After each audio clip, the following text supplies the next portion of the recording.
आप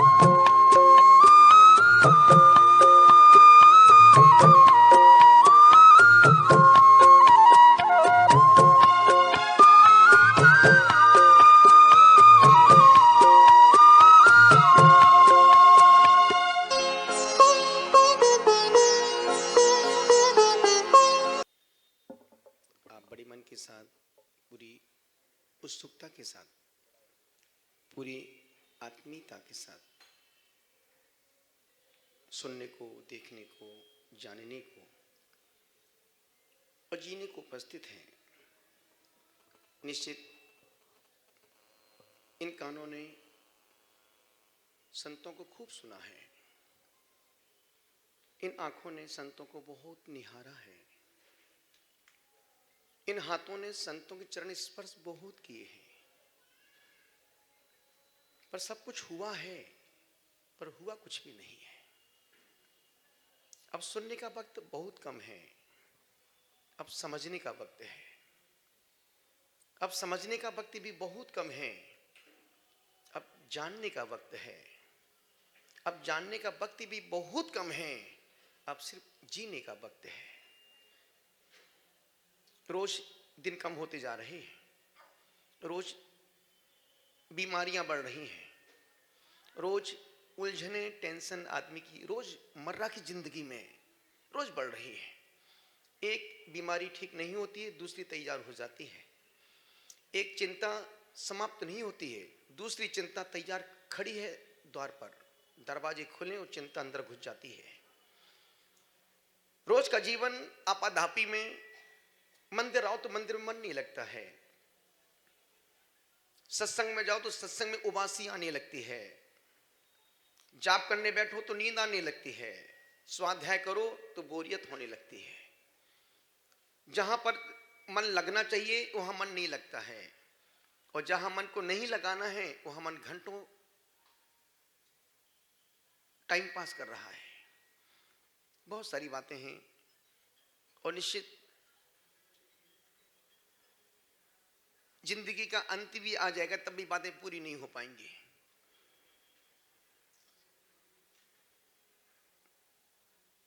मात्र 30 मिनट बोलूंगा। दोनों हाथों को जोड़ें, अपनी रीढ़ को सीधा करें, पूरे मन के साथ, बड़े मन के साथ, पूरी आत्मीयता के साथ, पूरी अंतरंगता के साथ करें प्रभु का सुमरण, यानी कि मंगलाचरण। ओम नमः सिद्धिभ्यः, ओम नमः सिद्धिभ्यः, ओम नमः सिद्धिभ्यः।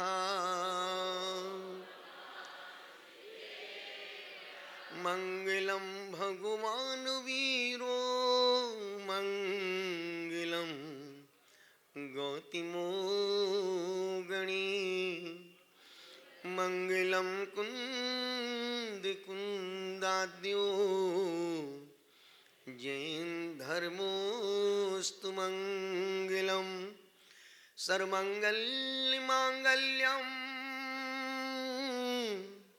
सर्वकल्याणिकारिकं, प्रधानां सर्वधर्माणां जैनं जयतु शासनं। नानानन्ति नुतान्ति तान्ति नुनुन् नुन्नान्ति नुन्नानृत नुति नैनि नितान्ति तानिति नुते नीतो नितां नाम तता नुन्नातीति तनुन्नतिं निति नुतां नीतिं निनुता तनुन् तान्तानीति ततान्नुतान् निनतान् नो नोतिने नोतिनो यय्या यय्या ना ना नु ना ना ना ना ना ममा ममा ममा मामी ताता तीती ततो तिता ततो तिता तुते तीता त्रोति त्रोति ततोतिता ततो ताति ततो तोते ततताते ततो ततः पुष्पदंति को नित्य नमो तजने को अज्ञान दुआसीस अभय मुझे करूं आत्मिक कल्याण।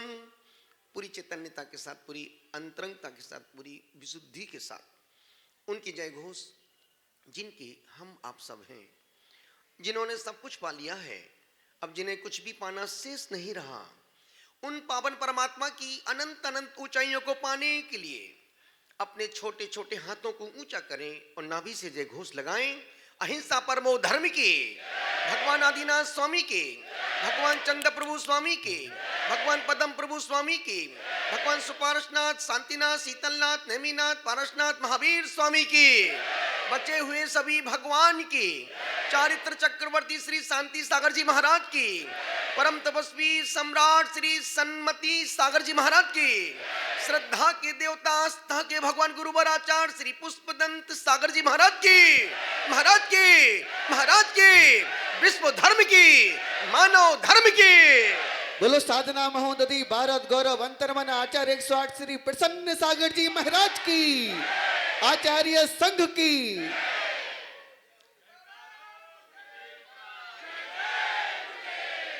प्यारी प्यारी भव्य आत्माओं, तीर्थंकरों की जन्म स्थली और सरस्वती पुत्रों की नगरी में 21 साल बाद आया हूं। सन 2000 में जब पहली बार तीर्थराज की यात्रा पर जा रहा था, जरूर 3 दिन यहां रुकने का सौभाग्य मिला था। और निश्चित ये वो नगरी है, ये वो स्थली है, ये वो शहर है, ये वो नगर है जिसमें व्यक्ति मरने के बाद भी आना चाहता है। ये वो शहर है, ये वो घाट है, ये वो नगर है जिसमें व्यक्ति जीते जी तो आना पसंद करता है, मरने के बाद भी आना पसंद करता है। जो जीते जी नहीं आ पाते हैं वो मरने के बाद चले आते हैं। और जो यहां पर आता है वो सीधा बैकुंठ को जाता है। जो यहां से जाता है वो बैकुंठ की यात्रा पर जाता है। और वैसे भी कहते हैं ना, भारत में जो भी मरे सीधा स्वर्ग को जाए। भारत में मरने वालों के लिए गॉड गिफ्ट है। और निवेदन आपसे कर रहा हूं, बचपन जापान का, बचपन जापान का, यौवन अमेरिका का और बुढ़ापा भारत का बहुत अच्छा माना जाता है। क्योंकि जो भी भारत में मरेगा उसके नाम के आगे स्वर्ग ही लिखा जाएगा। जो भी मरेगा, पापी से पापी भी मरेगा तो नाम के आगे, कभी आपने किसी पापी के नाम के आगे पढ़ा?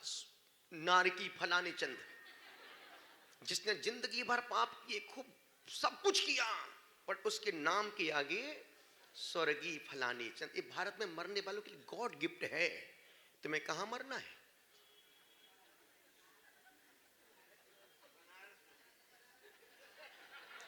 मुझको मेरा प्यारा भारत देश चाहिए, मुझको मेरा प्यारा भारत देश चाहिए।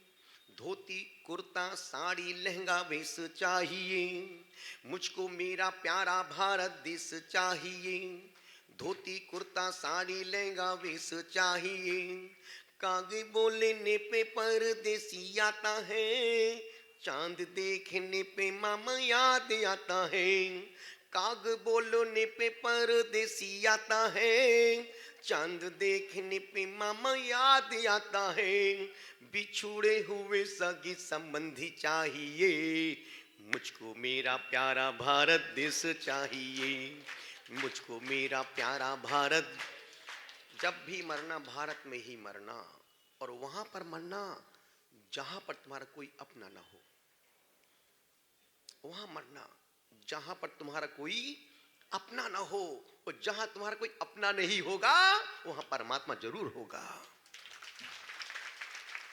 और जहां तुम्हारे अपने होंगे वो तुमको अस्पताल में एडमिट कर देंगे, शमशान घाट ले जाएंगे, अग्नि लगा देंगे, पर तुम्हारे साथ जलेंगे, मरेंगे नहीं। रिश्तेदार तुम्हारी सेवा कर सकते हैं, तुम्हारा सहयोग कर सकते हैं, पर तुम्हारे साथ जलने मरने वाले, एडमिट होने वाले कोई रिश्तेदार नहीं है। और वो आपने सब देख लिया कोरोना के समय में, कौन किसका है सब तुम समझते हो। तुम पूरे जितने ज्ञानी तुम उतना ज्ञान तो हमको भी नहीं है। जितना ज्ञान जितनी समझ तुमको है उतनी तो हमको भी नहीं है। और आज के समय में हर व्यक्ति ज्ञानी बैठा है। यहाँ पर व्हाट्सएप में दिन भर में इतना ज्ञान मिल जाता है, अब तुम्हें सत्संग की भी आवश्यकता नहीं है। इतना ज्ञान तुमको घर बैठे व्हाट्सएप में मिल जाता है। और यूं देखा जाए अब आपको सत्संग की कोई जरूरत नहीं है, क्योंकि तुम इतने समझदार, इतने ज्ञानी हो चुके हो कि अब ना तुम जी पा रहे हो ना मर पा रहे हो। अब इसलिए जीना है तो भूलना शुरू कर दो, जीना है तो अब ना समझी के काम शुरू कर दो। क्योंकि भगवान बनने का मार्ग समझदारों का मार्ग नहीं है, भगवान बनने का मार्ग तो ना समझों का मार्ग है। ये सरस्वती पुत्रों की नगरी है, बड़े बड़े साधु विद्वान बनारस से निकले हैं, इस नगरी से निकले हैं। चाहे ज्ञान सागर जी महाराज साहब को देखो, आचार्य विद्यानंद जी महाराज साहब को देखो, आचार्य बड़े बड़े साधु संत, जितने धुरंधर जैन दर्शन के विद्वान हुए हैं, ऐसा एक भी विद्वान नहीं हुआ जिसने बनारस की भूमि में अध्ययन नहीं किया हो। सरस्वती पुत्रों की नगरी है ये भगवान तीर्थंकरों की जन्म स्थली है। यहां पर तीर्थंकर गर्भ कल्याणक हुए, जन्म कल्याणक हुआ, तब कल्याणक हुआ, ज्ञान कल्याणक, 15 कल्याण की भूमि बनारस है। तुम तो सौभाग्यशाली हो, तुमको फोकट में बोनस मिल गया यहां पैदा होने का। लेकिन सिर्फ पैदा होके मर मत जाना, कुछ ऐसी मिसाइलें तैयार करके जाना, कुछ ऐसी कीर्तिमान बना के जाना। जैसे हमारे ऋखभचंद जी ने एक कीर्तिमान बना दिया, जो वर्षों का विवाद था, उन्होंने अपनी सूझबूझ के साथ मां ज्ञानमती माता जी की आशीर्वाद से उस विवाद को संवाद में चेंज कर दिया। बाजू का स्थान वर्षों से बंद पड़ा था, उसको कोई हिम्मत नहीं कर पा रहा। और सोचो, भारत की सर्वोच्च साध्वी, जिस साध्वी ने ऋखभचंद जी को अपना भाई स्वीकार किया हो और दीपक को अपना बेटा सम्माना हो, तुम भी कभी किसी संत के पुत्र बनने का गौरव प्राप्त कर लेना, तुम भी कभी किसी संत के भाई होने का गौरव प्राप्त करना। पर किसी बने हुए भाई से ईर्ष्या मत करना कि वो क्यों बन गए, हमको क्यों नहीं बनने मिला। ईर्ष्या नहीं करना, ईश्वर से प्रार्थना जरूर करना कि हे परमात्मा, मैं भी कब किसी साधु और बनते हैं तब जब भीतर का विश्वास जागता है। तुम्हारे बच्चे तुम्हारे नहीं हैं, जितने तुम्हारे बच्चे जो तुम्हारी बात नहीं मानते वो तुम्हारे गुरुओं की बात मानते हैं। क्यों? पैदा तुमने किया, बात हमारी मान रहे हैं। बड़ा खड़ा तुमने किया, जैसा हम उनको दे रहे हैं। तुम्हारे बच्चे तुम्हारी बात नहीं सुनते हैं, गुरु की बात सुनते हैं। क्यों? उनको गुरु पर विश्वास है, तुम पर भरोसा नहीं है। ज्ञानमती माता जी ने उनको, अभी जब हम लोग वहां पर थे ऋषभ देव की तपोस्थली पर, दीपक भाई है, बोले महाराज श्री मैं ज्ञानमती माता जी का बड़ा बेटा हूं। हमने कहा आप बड़े बेटे, मैं छोटा बेटा हूं, रिश्ते में तो दोनों भाई हुए ना।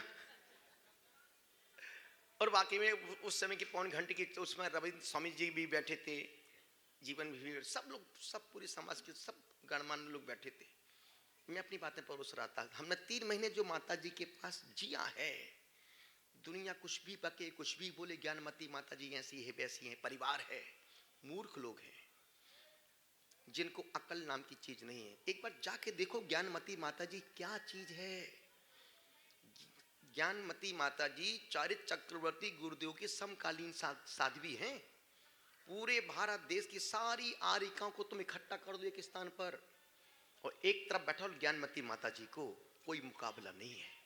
हजारों साध्वी आरिकाएं एक तरफ बैठा दो और एक तरफ ज्ञानमती माता जी को बैठा दो। ना ज्ञान की कोई सीमा है, ना त्याग की, ना आचरण की, ना निर्लिप्तता की कोई सीमा नहीं। अपरिमित है, अपूर्व है और अद्वितीय है। इस देश की एक ही साध्वी ज्ञानमती माता जी, जिन्होंने उनको समझा है वो कभी भूल नहीं सकते हैं और जिन्होंने नहीं समझा है वो भटक रहे हैं। निवेदन आपसे कर रहा हूं, गुजारिश आपसे कर रहा हूं, सर्वोच्च साध्वी ज्ञानमती माता जी है और इस युग के, इस कली काल के भगवान सम पूजने वाले संत विद्यासागर जी महाराज साहब, भगवान सम पूजने वाले जिस संत को तुमसे कोई मतलब नहीं, कौन आ रहा कौन गया कोई मतलब नहीं, प्रधानमंत्री खड़ा है देख ही नहीं रहे और तुम दिखवाने के लिए फोटो खींचते हो, वो देख ही नहीं रहा है, उसको कोई मतलब होगा प्रधानमंत्री अपने घर के लिए, लेकिन हमारे लिए तो एक भक्त है। हमारा सब थोड़ा मुंह तो देखो तो कौन खड़ा है, आशीर्वाद। राष्ट्रपति पहुंच गए, नमोस्तु महाराज, उनके साहब उनको ना राष्ट्र ठीक है, देश का प्रथम नागरिक है, उतना सम्मान, लेकिन उनको वो उससे भी निर्लिप्त हैं। और यदि अभी कोई बाहर कोई सेलिब्रिटी आ जाए, कोई बाहर कोई हीरो आ जाए, पूरा पंडाल खाली, सिर्फ हम तीन ही यहाँ मिलेंगे। तुम्हारा आकर्षण रूप का है और उनका आकर्षण स्वरूप का है। और ध्यान रखो, रूप बदल सकता है पर स्वरूप बदलने वाला नहीं। तुमने हमेशा तुम रूप पर मरे हो, तुम रूप पर मरे हो और बाद में फिर रोए हो। निवेदन आपसे कर रहा हूं, रूप को नहीं स्वरूप को देखो। रूप बदल जाएगा पर स्वरूप बदलने वाला हमारे लग जी महाराज सबको दो 85 साल के हैं। कितने साल के? 100 में 15 कम, 100 में 15 कम। पूरा विहार करते हैं, पूरी मुनिचर्या का निर्वाह करते हैं, मधुर मौन मुस्कान के धनी, थोड़ा मुस्कुराना बाबू, मधुर मौन मुस्कान के धनी हैं ये लग जी महाराज साहब। सोचो जब हम पैदा नहीं हुए थे तब इन्होंने 1960 में बीएससी कंप्लीट कर ली थी। बीएससी सन 60 में, हम तो 70 में निकले, ये तो 36 में आ गए थे, 1936 में आ गए थे भारत देश की भूमि पर। गलत बोल दिया क्या? निवेदन कर रहा हूं, 1936 में महाराज साहब जन्म हुआ, 85 साल हो गए, एक हमसे 1 साल पहले आ गए थे।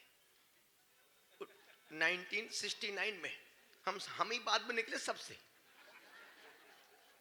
निवेदन आपसे कर रहा हूं, महाराज साहब ने जो कम साधना में जो बड़े बड़े साधु, अब सोचो 20 दीक्षा के 20 साल बाद तक मुझे बोलना नहीं आया था, ये तो पैदा होते ही बोलना शुरू कर दिया। अब आजकल बुद्धू बच्चे पैदा होना बंद हो गए। आजकल बुद्धू बच्चे पैदा होना बंद, दीपक भाई, अब आजकल बुद्धू बच्चे पैदा होना बंद हो गए। अब जो बच्चे पैदा हो रहे हैं वो समझदार पैदा हो रहे हैं। अब जो भी बच्चा पैदा हो रहा है वो समझदार बच्चे पैदा हो रहे हैं। एक छोटा बच्चा इंदौर में एक बच्चे ने जन्म लिया और मां जन्म लेता है, बच्चा मां से कहता है, मां मेरा मोबाइल कहां है? बच्चे ने मां से कहा, मां मेरा मोबाइल कहां है? मां ने कहा, तेरा मोबाइल? अभी तो तू पैदा हुआ है, शरीर भी तेरा सूख नहीं पा रहा है और तू अपना मोबाइल मांग रहा है। हाँ मां, मुझे मेरा मोबाइल दो, मुझे कॉल करना है। मां को आश्चर्य किया, यार मेरा बेटा अभी पैदा हुआ है, घंटा भर भी नहीं हुआ, अपना मोबाइल मांग रहा है। बेटा तुझे किसको कॉल करना है? मुझे परमात्मा को कॉल करके धन्यवाद देना है कि मैं नीचे अच्छे से रिसीव हो गया हूं। मैं 3 बार तक तो आया, पर 4थी बार बड़ी मुश्किल से मैं यहां पर आ पाया। बच्चे बुद्धू बच्चे पैदा होना बंद हो गए। 95 तक तो बच्चे जन्म ले रहे थे, 95 तक बच्चे जन्म ले रहे थे, 95 तक तो बच्चे जन्म ले रहे थे, और 95 के बाद अब बच्चों के बाप पैदा हो रहे हैं। गलत बोल दिया क्या? अब बच्चे नहीं, बच्चों के बाप पैदा हो रहे हैं। एक छोटे बच्चे से मेरे कमरे में, आहार के बाद का समय था, अहमदाबाद की बात है, एक बच्चे ने अपनी माँ के पर्स से बिस्किट निकाली, वो खाने लगा। वहीं मैं बैठा था, सब बैठे थे, सभी लोग बैठे थे, आहार के बाद का समय था। तो मैंने कहा, हे पप्पू, हट, हट, तू महाराज जी के सामने खा रहा है, नरक जाएगा। तो बच्चा बोलता, वो भी तो मेरे सामने खा रहे थे, वो कहाँ जाएंगे, जहां वो जाएंगे वहीं पर मैं जाऊंगा। अब बच्चों से ज्यादा दिमाग लगाना, अपनी बेइज्जती करवाना है। बच्चे कब क्या बोल जाएं कोई भरोसा नहीं है। निवेदन कर रहा था, आज मुझे मन की बात बोलना थी, आज मुझे मन की बात बोलना थी। यूं देखा जाए मन की बात सिर्फ देश में एक ही व्यक्ति कर रहा है, समझ गए? मोदी जी मन की बात करते हैं, लेकिन संत भी मन की बात। संपूर्ण सारा खेल मन का है। यदि आप सुखी हैं मन के कारण से, दुखी हैं तो मन के कारण से। जब पहले कुछ भी नहीं था तब भी तुम मन से परेशान थे, और आज कोई कमी नहीं है तब भी तुम। ये कौन बोल रहा है? आप बोल रहे हैं। मैं तो नहीं बोलता मैं परेशान हूं, मैं कभी नहीं बोलता मैं बहुत हैरान हूं, मैं कभी नहीं बोलता। क्यों? हूं ही नहीं तो बोलूंगा क्या? निवेदन आपसे कर रहा हूं, संपूर्ण जीवन में खेल मन का है। यदि मन अच्छा है तो घर स्वर्ग है, और मन खराब है तो घर। ये सब कुछ मैं ही बोलूं क्या? किसी ने पूछा कि गुरुदेव दुनिया का सबसे अच्छा इंसान कौन है, और यही प्रश्न मैं दीपा भाई से पूछूं कि दुनिया का सबसे अच्छा इंसान कौन है, तो आपका जवाब क्या होगा? नहीं, मुसलमान के लिए हम खराब हैं। हम एक के लिए अच्छे हो सकते हैं, 10 के लिए हम खराब हो सकते हैं। 5 उंगली एक सीनी, इसका काम अलग है, इसका काम अलग है, इसका काम अलग है, ये 5 एक से नहीं हो सकती है। अंगूठी का काम अलग है। अब किसी को बाथरूम जाना तो थोड़ी बोले ये उंगली काम आएगी, भाई हूं कहां जा रही है, मतलब इमरजेंसी कॉल। और ये उंगली हमेशा करने में काम आती है, नाक पर यही घुसेगी, यहां घुसेगी, है कहीं किसी को वो देखो वो जा रही है। हमेशा अशुभ कार्यों में ये उंगली सबसे आगे आती है। जब पहले मोबाइल नहीं था, आदमी फालतू बैठे बैठे बना के गोली बना के फेंक रहा है। पहले भी करता था उंगली, अभी भी कर रहा है। पहले नाक में करता था, अब मोबाइल में कर रहा है। उसकी आदतें बदली हैं पर आदतें खत्म नहीं हुई हैं। इस उंगली का काम साइलेंट है। ये उंगली एंगेजमेंट होती तो इसमें पहना दो ताकि हमेशा साथ रहे। यदि कोई बच्चा एग्जाम के लिए कहीं किसी अच्छे काम के लिए जा रहा है, बेटा बेस्ट ऑफ लक। कोई नहीं बोलता पोटी के लिए बेस्ट ऑफ लक, नहीं बन, सब ये अलग अलग। हम किसी एक के लिए अच्छे हो सकते हैं, संप्रदाय के लिए अच्छे हो सकते हैं, पर सबके लिए हम अच्छे। दुनिया का सबसे अच्छा इंसान कौन है? हमसे पूछा उसने, हमने जवाब दिया मेरा पड़ोसी। उन्होंने प्रश्न पूछा, गुरुदेव दुनिया में सबसे अच्छा इंसान कौन है? हमने कहा मेरा पड़ोसी। उन्होंने कहा दुनिया में सबसे बुरा इंसान कौन है? हमने कहा मेरा पड़ोसी। पड़ोसी अच्छा बुरा नहीं है। जब मन अच्छा होता है तो पड़ोसी बहुत अच्छा लगता है, और जब मन खराब होता है तो पड़ोसी। पत्नी तुम्हारी वही है, जब तुम्हारी हाँ में हाँ करती तो पत्नी अरे मेरी पत्नी तो सीता जैसी है, और तुम बोलते यूं बोलती क्यों? और उतने में अरे भगवान कहां से घर में झांसी की रानी आ गई। बात समझने की है, बात जानने की है, बात जानने की है, समझने की है। निवेदन आपसे कर रहा हूं, समय पूरा होने वाला, सिर्फ 5 मिनट की देरी है।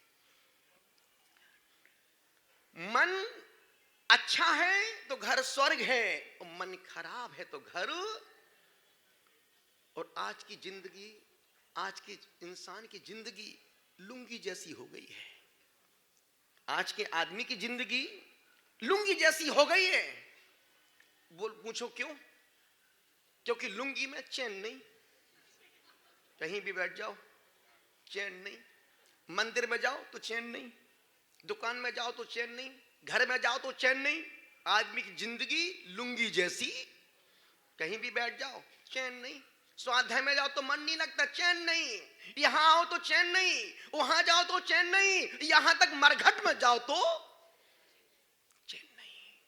आदमी की जिंदगी लुंगी जैसी हो गई है, चैन नहीं, कहीं भी जाओ चैन नहीं। निवेदन आपसे कर रहा हूं, एक संत बैठा था, उसी नगर से सम्राट गुजर रहा। सम्राट ने संत से कहा, स्वामी जी आज आप अपनी गोचरी के लिए, अपने भोजन के लिए, अपने आहार के लिए आज मेरे राज दरबार में आना और आप मुझे अच्छा उपदेश देना। संत दूसरे दिन पहुंच गया।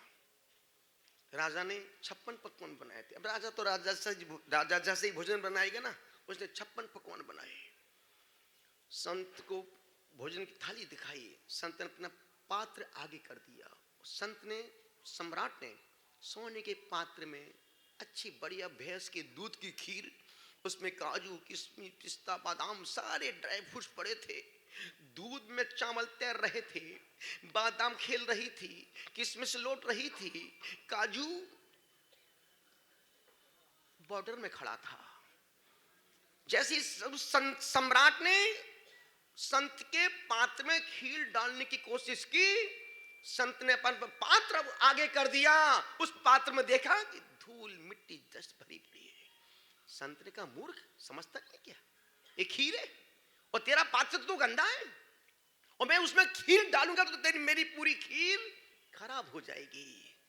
संत बस इतना सुनते जाने लगा। सम्राट ने कहा, आपने भोजन भी नहीं लिया, उपदेश भी नहीं दिया, और आप तो वापिस जा रहे हैं।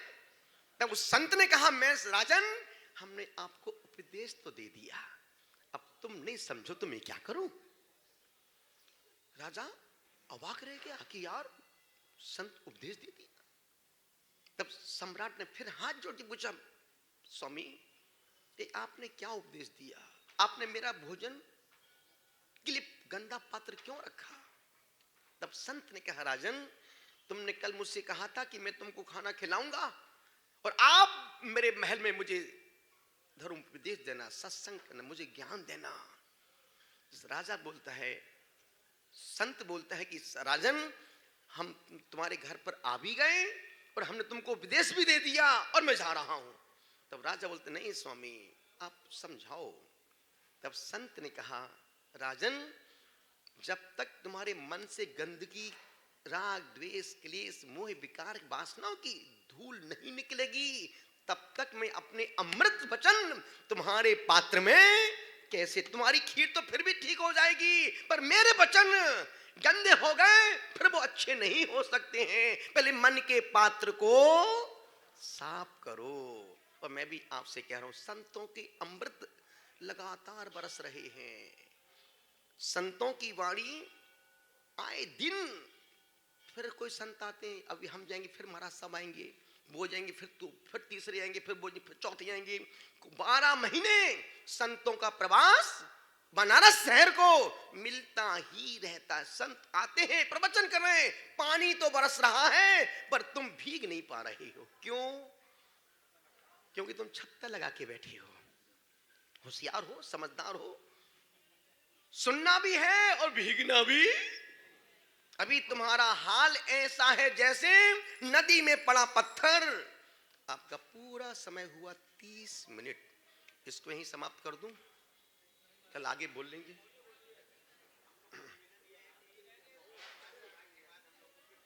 नहीं, ज्यादा खिलाने से फिर कभी कभी मीठा उतना खाओ जिससे शुगर ना हो पाए। निवेदन कर रहा हूं, क्योंकि आज दिन बहुत अच्छा है। आज गुरुवार का दिन है और गुरु पुष्प नक्षत्र है। और गुरु पुष्प नक्षत्र का मतलब होता है इस नक्षत्र में, इस मुहूर्त में व्यक्ति कोई भी कार्य की शुरुआत करे, वो व्यक्ति सिर्फ शादी विवाह के संबंध को छोड़ के कोई भी कार्य की शुरुआत करे, वो व्यक्ति कभी भी पीछे मुड़ के नहीं देख सकता है। शुभ नक्षत्र, शुभ वार, शुभ दिन, साधु मंगल और आचार संघ का बनारस शहर में मंगल आगमन। मन की बात कर रहा था। मन की बातें बहुत सारी हैं। मैं सोचता हूं कि अपनी अधूरी बातों को शाम को ठीक 6:30 बजे गुरु भक्ति के समय में आनंद यात्रा भी होगी, गुरु भक्ति भी होगी और एक मन का आनंद कि हमने जो अभी तक 50 साल में जो हम इतना सब कुछ होने के बावजूद भी जो हम कुछ नहीं ले पाए, वो 3 दिन में आपको हम वो देने की कोशिश करेंगे जिसकी आप कल्पना भी नहीं कर सकते। कोई 3 दिन में साधु बनारस को ए बी दे सकता, देना कुछ भी नहीं है, सिर्फ मुझे आपकी वस्तु को, आपको ज्ञान भैया जो जिसके तुम मालिक हो, तुम बाहर भिखारी बन के क्यों घूम रहे हो? तुम खुद मालिक हो, तुम खुद राजा हो। बस उस चीज का बोध कराने के लिए मैं बनारस में आया हूं। निवेदन इतना सा कर रहा हूं, बोलो महावीर भगवान की। 30 मिनट पूरा हो गया है, अब सूचना दे रहा हूं।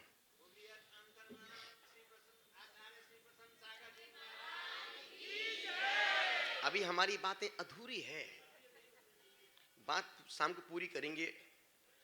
निवेदन कर रहा था कि एक जो सब लोग आए थे महाराज श्री, कुछ एक ऐसा मिल जाए। और मैं देख रहा हूं पूरा देश बीमारी की दौर से गुजर रहा है। और ध्यान रखना, बीमार होना सरल है, ठीक होना बहुत कठिन काम है। बीमार होना बहुत सरल है, ठीक होना बहुत कठिन है। इज्जत बनाने में जिंदगी लग जाती है और मिटाने में एक पल भी नहीं लगता है, एक पल भी नहीं लगता है। रसगुल्ला बनाने में 1.5 घंटे लगते हैं और खाने में सटपट, और दिन भर पट पट पट पट पट पट पट। निवेदन आपसे कर रहा हूं, एक यूं माना कि हम ये अनुष्ठान साल में सिर्फ एक ही बार करते हैं, हर जगह नहीं करते। चूंकि अभी कानपुर में वो अनुष्ठान किया था और उस एक अनुष्ठान से, उसका नाम है अंतर्मनः जन मंगल महोत्सव। उसमें व्यक्ति के मन की समस्या का समाधान है। और आपके जीवन में जो रोजमर्रा की जिंदगी है, आपकी 1000 समस्याओं का समाधान एक ही है, जन मंगल महोत्सव।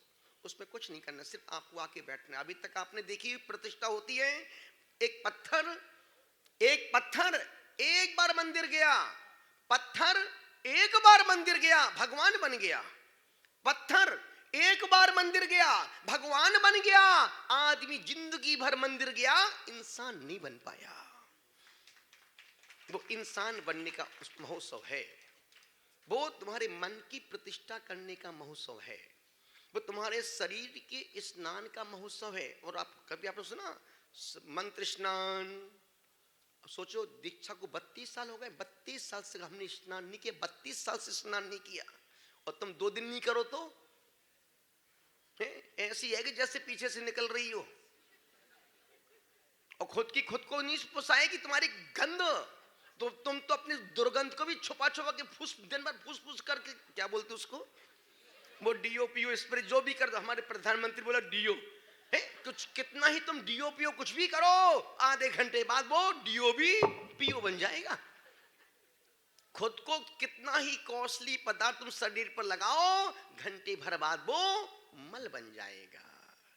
और कितना ही तुम डब लगाओ, रिस्क लगाओ, लाइफ लगाओ, रील लगाओ, कोई भी लगाओ, एक कभी काली चमड़ी गोरी होने वाली, यदि साबुन से शैम्पू से काली चमड़ी गोरी होती तो वेस्ट इंडीज वाले कितने गोरे हो गए होते हैं?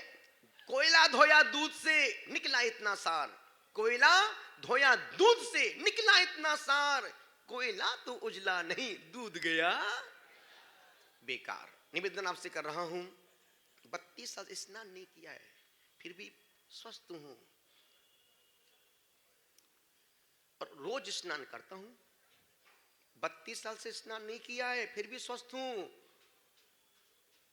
लेकिन स्नान रोज करता हूँ। मैं जल स्नान नहीं करता हूँ, मैं मंत्र स्नान करता हूँ, मैं ध्यान स्नान करता हूँ, मैं ज्ञान से स्नान करता हूँ, स्वाध्याय का स्नान करता हूँ। पर जल स्नान, तुम तो सिर्फ जल स्नान करते, ना तुमसे मंत्र स्नान होता, ना ध्यान स्नान होता, ना तुमसे ज्ञान स्नान। तुमसे तो सिर्फ एक ही, सब बाथरूम में जाते हो, फव्वारा चालू किया, मेरे सपनों की रानी कब आएगी तू, रुत मस्तानी चलिया, काय की चलिया, क्या तो पानी जा रही है, और फिर भी कुछ ना मन का मैल धुल रहा है, ना शरीर का मैल जा रहा है। तो निश्चित वो जन मंगल महोत्सव कुछ नहीं, मन के मैल को धोने का महोत्सव है। वो जन मंगल महोत्सव मन की पीड़ाओं को दूर करने का महोत्सव है। वो जन मंगल महोत्सव मन की अशांति को दूर करने का महोत्सव है। और वो जन मंगल महोत्सव शरीर को स्वस्थ और मन को प्रसन्न करने का महोत्सव है। जन मंगल महोत्सव आप सबके मोबाइल में व्हाट्सएप पहुंच गया होगा। जो सामान सामग्री लिखी है, एक परिवार से वो आप एक सेट ला सकते हैं। यदि आपकी अलग अलग फैमिली है, ज्वाइंट फैमिली है, या अलग अलग फैमिली है, व्यापार अलग है, धंधे पानी सब अलग है, तो वो सेट एक परिवार में एक सेट चलेगा। अब सोचो कि 5 लोग हैं, 5 भाई हैं, 5 अलग अलग रहते हैं, तो उसमें 5 सेट चलेंगे, एक सेट काम नहीं आएगा। क्यों? जो सामग्री आप लाओगे वो वही सामग्री आप पूरी अपने साथ अपने घर लेके जाओ। फिर उसमें से हम एक लौंग भी किसी को देने नहीं देंगे। क्यों नहीं देंगे? वो लौंग, वो मंत्र, वो ऐसी प्रतिष्ठित हो जाएंगी कि वो तुम्हारे घर में ही वो खुद के काम आएंगी, फिर वो पड़ोसी के काम में नहीं आएंगी। तो जो करेगा उसको ही उसका फल मिलेगा। तो जन महोत्सव, मुझे लग रहा है कि आज का आदमी शरीर से कम बीमार है, मन से नहीं। सब कुछ मैं ही बोलूं क्या? भारत माता जा रही क्या? ओ भारत माता, कहाँ जा रही हो? ओ ठीक है, हमको भी भूख लग रही है अब। नहीं ठीक, हमको भी लाना तो हमको ही है, किसको दोगी? निवेदन कर रहा था, यहाँ की माताएं बहनें बहुत समझदार हैं, अच्छी हैं और सुनना चाहती हैं, कुछ करना चाहती हैं। अब सिर्फ 3 दिन तुम सुनने के लिए मत आना, कुछ लेने के लिए आना, कुछ करने के लिए आना और कुछ बनने के लिए आना। सुनते सुनते हमारे कान अधमरे हो गए, आंखें मिचमिची आ गई, पैर लड़खड़ा गए, हाथ ढुलने डुलने लगे, पर जीवन में परिवर्तन नहीं आ। अब 3 दिन परिवर्तन का समय है, 3 दिन जीने का समय है, 3 दिन जीवन को बनाने का समय है, और 3 दिन परमात्मा से, संत से संबंध, रिश्ते बनाने का वक्त है। आप समय का ध्यान रखें, समय पर आएंगे बहुत कुछ मिलेगा, समय के बाद आएंगे, फिर जाने के बाद यही कहोगे, अरे यार दिल की अरमासुओं में हम क्या करें, हमने तो कोशिश तो पूरी की, पर आप नहीं ले पाए। तो जन मंगल महोत्सव मात्र 1.5 यूं तो अनुष्ठान 1.5 घंटे का, लेकिन फॉर्मेलिटी 9 से 2:11 2 घंटे का अनुष्ठान है। आपका घर का अनुष्ठान है, बच्चों के लिए अनुष्ठान है, बच्चों का बिल पावर कैसे बढ़ना है, उस अनुष्ठान में एक अनुष्ठान तुम्हारी 1000 समस्याओं का समाधान कर सकता है। जो तुम्हारा मन भटक रहा है, जो तुम परेशान हो रहा हो, वो संपूर्ण समस्याएं और संपूर्ण बातें एकदम इजी गोइंग होंगी, और जिसमें संपूर्ण बातें तुम्हारे लिए ही होंगी और तुम्हारे काम की होंगी। ठीक, उस अनुष्ठान के आप साक्षी बने, उस अनुष्ठान में आप सहयोगी बने। बाकी कोई अपेक्षा नहीं कि आप 5 लोग होंगे तो भी अनुष्ठान करेंगे और 500 होंगे तो भी अनुष्ठान होगा। पर ध्यान रखना, स्थान इतना ही है, जो जिस समय आएगा वो वहीं पर, फिर कोई चंद, कोई लाल, कोई पाल, कोई कुमार हो, यदि वो पीछे तो पीछे ही बैठेंगे, फिर वो आगे घुसने की हिम्मत अपने सभा में यही होता है। जो आएगा वो पहले पाएगा, जो बाद में आएगा दूर से ही देखेगा, दूर से ही करेगा, है ना। तो उस अनुष्ठान का समय का पूरा ध्यान रखें। आप अपनों को बुलाएं, आप जिसको बुला सकते हैं, जिसको तकलीफ परेशानी, आप उन सबको बुलाओ, पर वो खुद अपना सामान लेके आएगा। आप उसको इत्तला दे सकते हैं, पर वो खुद उस अनुष्ठान का साक्षी बनेगा। अब बातें जी मेरे पास हो जाना दीपक भैया, बड़े भाई बाहर कैसे सोएंगे, वो हमारे पास ही सो जाएंगे। आप सुन रहे हैं, उस संत ने कहा कि राजन, हमने तुमको उपदेश दे दिया है, जब तक मन का पात्र साफ नहीं होगा तब तक मेरा अमृत तुम्हारे मन के पात्र में ठहरने वाला नहीं है। आपने सुना, अनुग्रहित हूं, आपके भीतर बैठे परमात्मा को प्रणाम करता हूं। बातें अधूरी हैं, मन की बात पूरी शाम को करूंगा। बोलो महावीर भगवान की। बैठे बैठे हाथ जोड़ें। जिनवाणी के ज्ञान से सूझे लोकालोक, सोवाणी मस्तक नमो सदा देत हूँ लोग। हे जिनवाणी भारती तोय जपो दिन दिन, जो तेरा शरण आ गए सो पावे सुख 9 बार।